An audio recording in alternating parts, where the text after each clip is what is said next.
Welcome back, guys.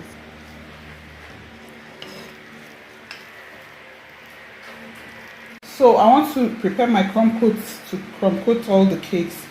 So like I always say, a crumb coat is just like a woman rubbing foundation while she's doing her makeup.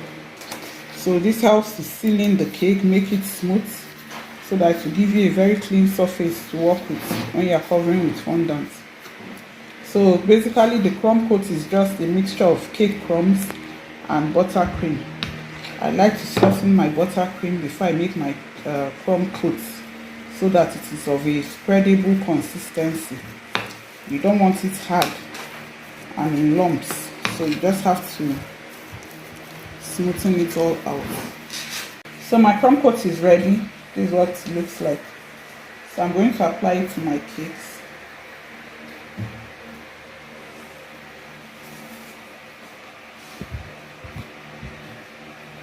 Just a thin layer, just to seal in all the crumbs.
So try to make this as smooth as possible and just light.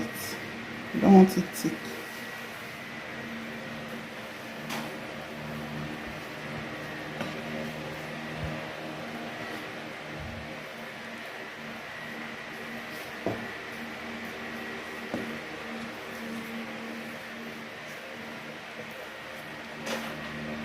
Note that I won't be composing the top of the cake for now. So I'll set this one aside to firm up a bit while I do the other two.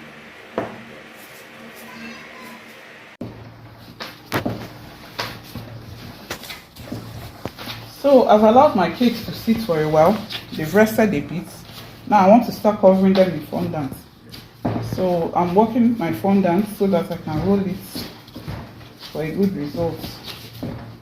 I've already kneaded it a bit. I'm using icing sugar on my table. There's a bit of harmattan, so I don't want to use corn flour so that it doesn't dry out too much. So just a bit of icing sugar.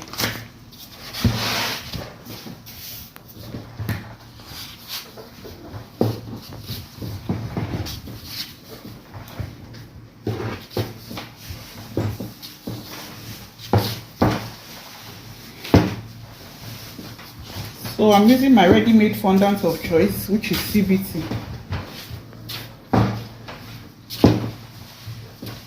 And this part I'm going to flip it, so don't worry about the cracks that you can see for now.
As you roll your fondant, always move it around. Be sure that it has not stuck to your board, your table rather.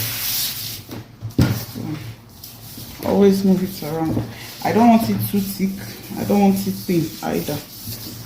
So I'm going to measure my cake so that I'll know where I'm going to cut from.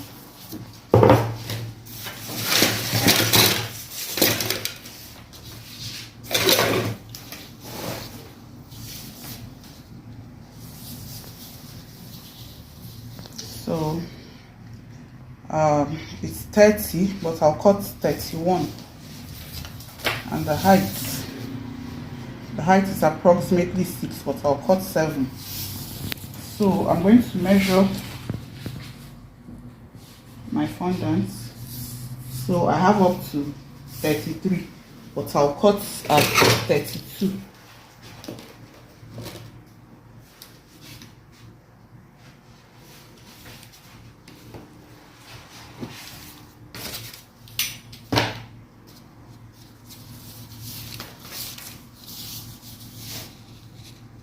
So for the height, it's okay. I'm going to just cut.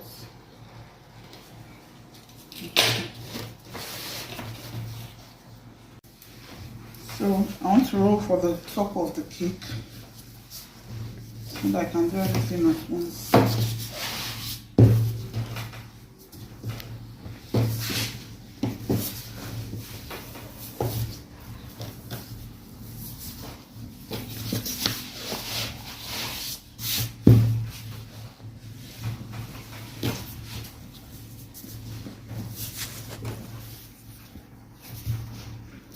So my cake is a 10-inch cake, but looking at it, I think this should be able to cover the top well.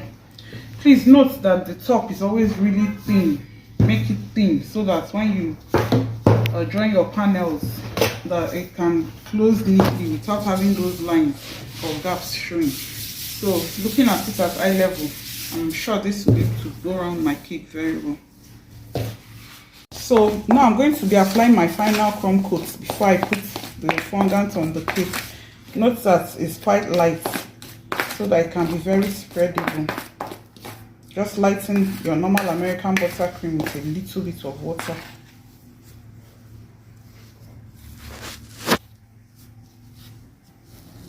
And I always use this bent knife.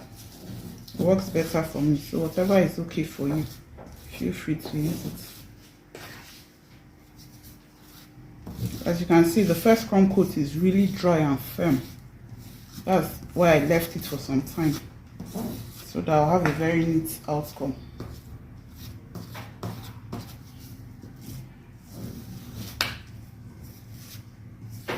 So just very lightly. This is just to hold the fondant to the cake, just like what cement does between blocks.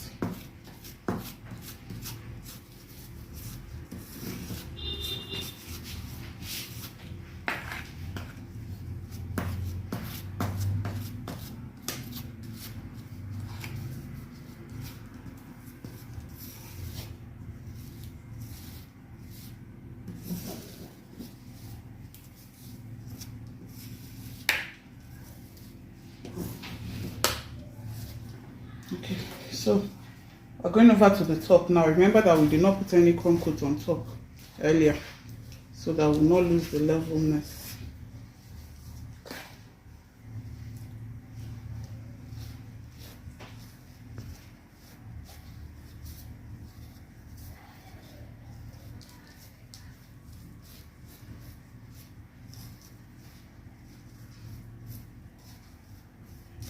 Just be careful so that you don't tamper with the edges.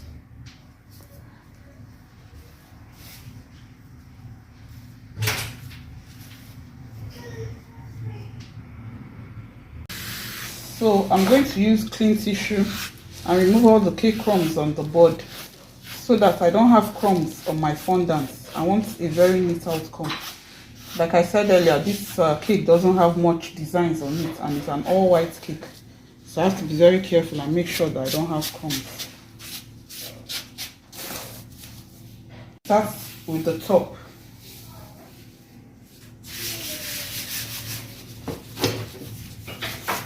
here's my board for flipping. So I'm going to put a bit of icing sugar on it, on the top of the cake and on my board, so that when I start working on it, it's not going to stick. That's the essence. So I flip.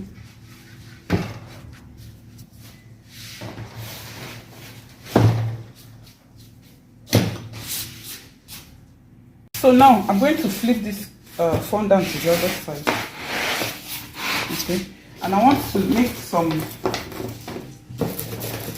stenciling prints on it. I don't want to stencil with royal icing, so I'm going to use just my rolling pin and the stencil and work it on the fondant. I'm really applying a lot of pressure.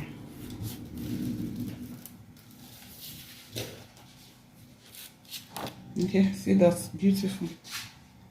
So I'll start from where I stopped. Apply pressure so that the imprints can show well.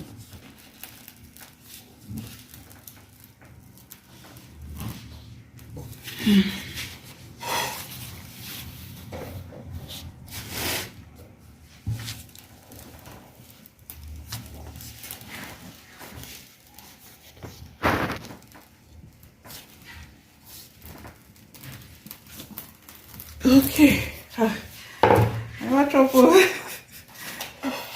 So I'm going to roll this and then apply to my cake.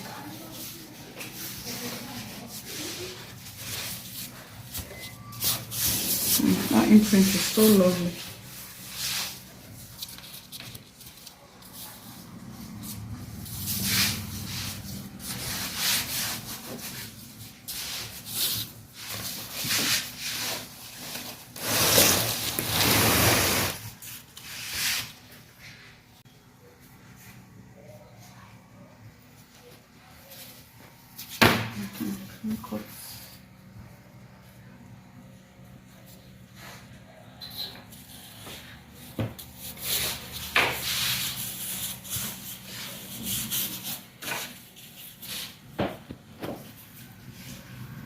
So I'm just trimming off a bit of the excess fondant.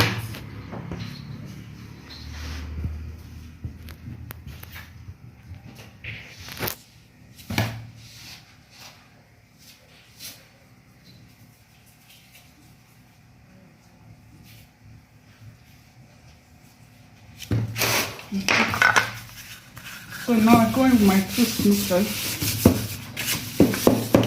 and I'll begin the process of sealing both of them.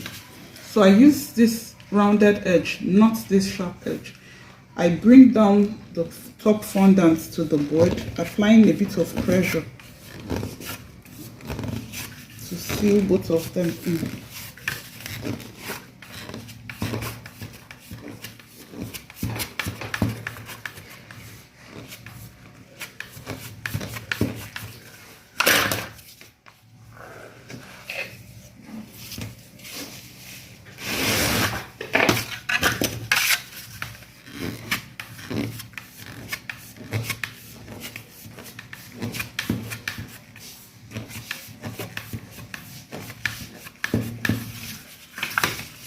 So I'll move it a bit to be sure it has not stuck to the board.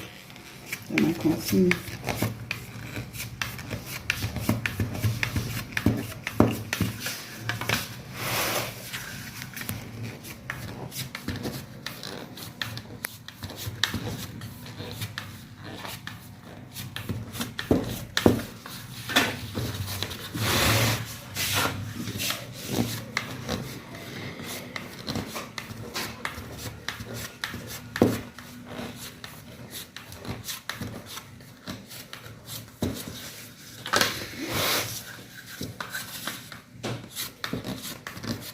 So there's a bit of harmattan, so it's really drying out fast.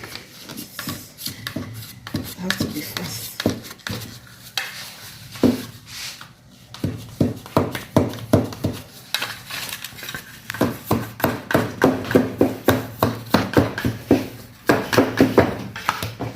So I'll cut off the excesses so that I'll see where I really want to work on.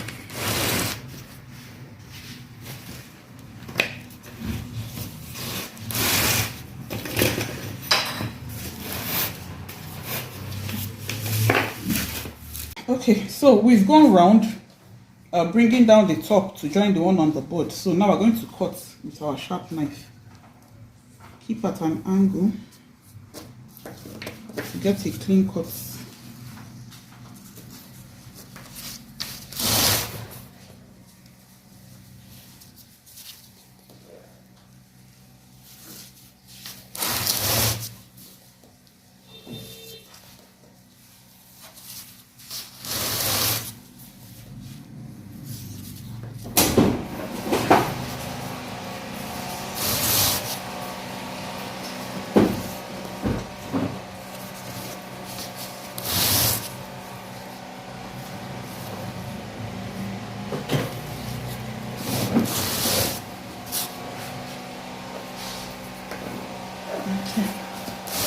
So how clean you cut determines how sharp the edges will be.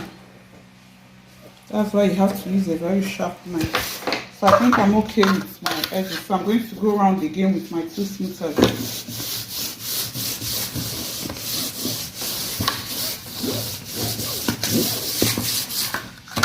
Then I'll trim off more of the excess.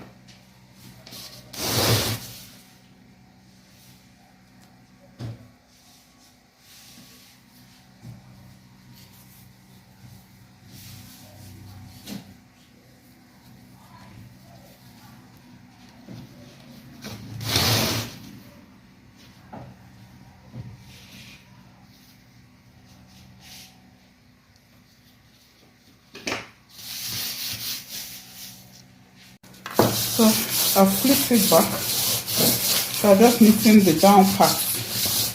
Now that the fondant is still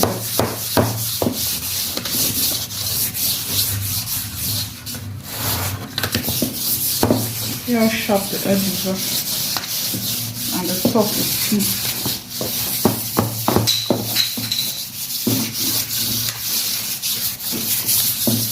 Okay, thank you.